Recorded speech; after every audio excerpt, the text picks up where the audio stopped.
I'm here at the Polyglot conference in Taipei. There are hundreds of polyglots here who speak so many languages, so let's go meet them.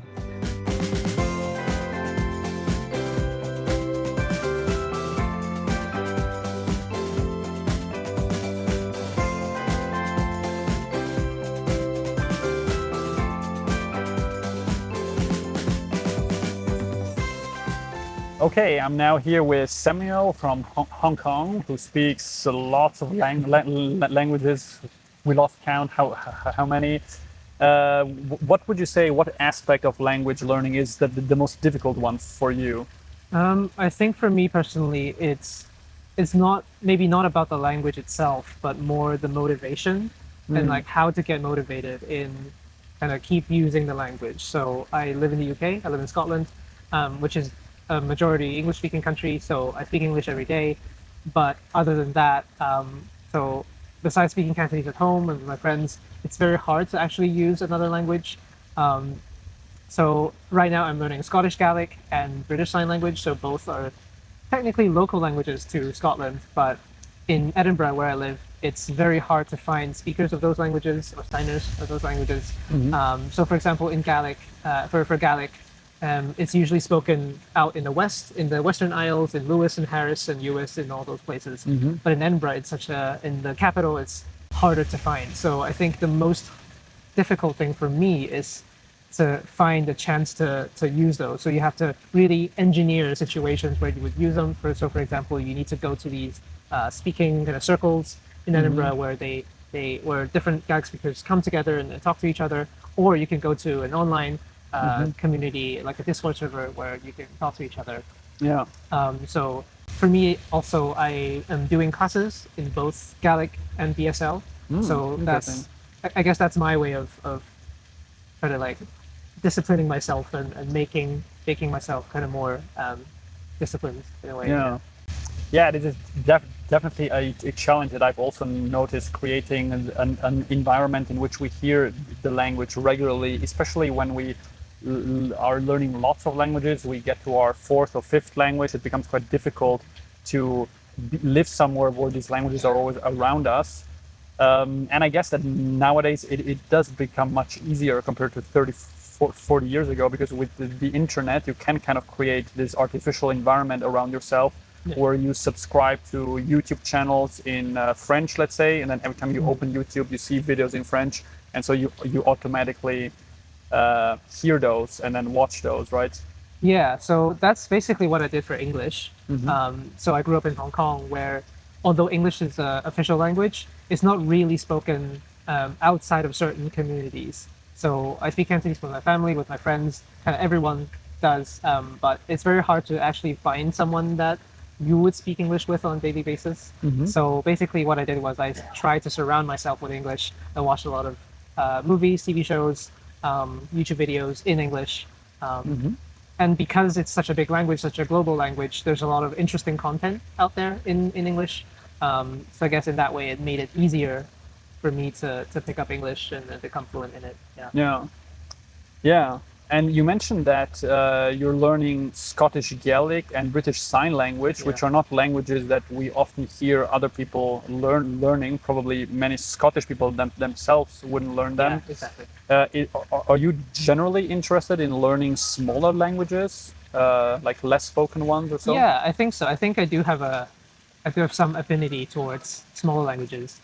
So when I was growing up, I tried learning Spanish and Japanese and Russian, and I felt like I didn't become like really interested in them, just personally. Like it's nothing against the languages. Like I still find them interesting, but they just don't spark joy in the same way that the smaller languages do, like Gaelic and BSL, or even like some languages like Icelandic, Greenlandic, etc. So I think I do have a soft spot for smaller languages. And could you say what it is about these small languages that attracts you more? Like, is it the fact that you know fewer people speak it, that therefore it's a more niche thing, or is there something else that drives you? Maybe like subconsciously I'm like a language hipster. It's like I just want to do the thing that nobody else does. But I don't know. I do feel very interested in kind of minority languages and cultures. So I think it's once you get into that community, like it's very nice and like people are quite welcoming. Yeah, it's like a nice community around those languages. Interesting. Yeah. And do you, when you learn these languages, do you have a specific method you use to learn them, a specific process, or do you just go spontaneously every time, or? Yeah, so again, it goes back to my the answer to your first question, which is I do struggle a bit with consistency and trying to maintain the language. So as I said, I do classes in BSL and in Gaelic, so that kind of forces me to keep going with it and keep practicing. It forces a certain structure, a certain Yeah, rhythm if you're not in process. class, you're just like, oh, I'll do it tomorrow, and then you just kind of lose it.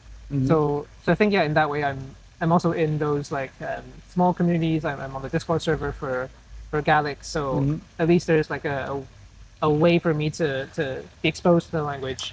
Wow, I didn't expect that. There's a Discord server for Scottish Gaelic. Yeah, it's quite active. Oh, really? Talk on it. Yeah. Because how many people? I think I once researched Scottish Gaelic, and it's only spoken by like 500 people or so. Is that accurate? It's like 50,000. Oh, really? 50,000? Yeah. So it's about 1% of the population of Scotland. Do they all speak it fluently, or they just know it a little bit? I think it depends. If you grew up in the Western Isles, in Lewis, Harris, Uist, Barra, those kind of places in the islands, then you would probably be fluent. I think about half of the people are fluent, all right. And then the other half would only speak English. So I think that number is growing as well. In the mainland of Scotland, there's a lot of these new Gaelic medium schools where teachers or parents who don't have Gaelic would send their kids to those schools. All right. So there's more younger speakers now as well. Similar to what you see in Wales and in Ireland, but of course there it's on a much bigger scale. Yeah. Exactly. Cool. Do you have any plans for any long-term plans? What other languages you're going to learn? Or are there some that have been on your list for many years, but you've just never gotten around to? I think I keep going back to Greenlandic. Wow. Because it's very different from anything I know. It's an Inuit language. It's polysynthetic, so it's very different from Chinese languages, from English, from European languages.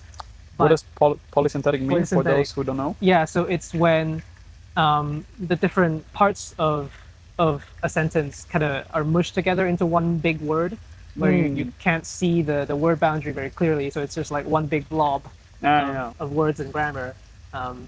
And it's very hard in the sense that there aren't that many materials for it, and the little materials that it does have are in Danish.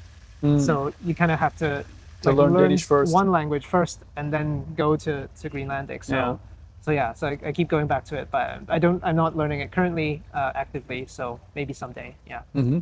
Okay, cool. Well, thank you so much. That was really interesting. Yeah. Thanks a lot. Thank you for watching, and see you next time. Like and subscribe.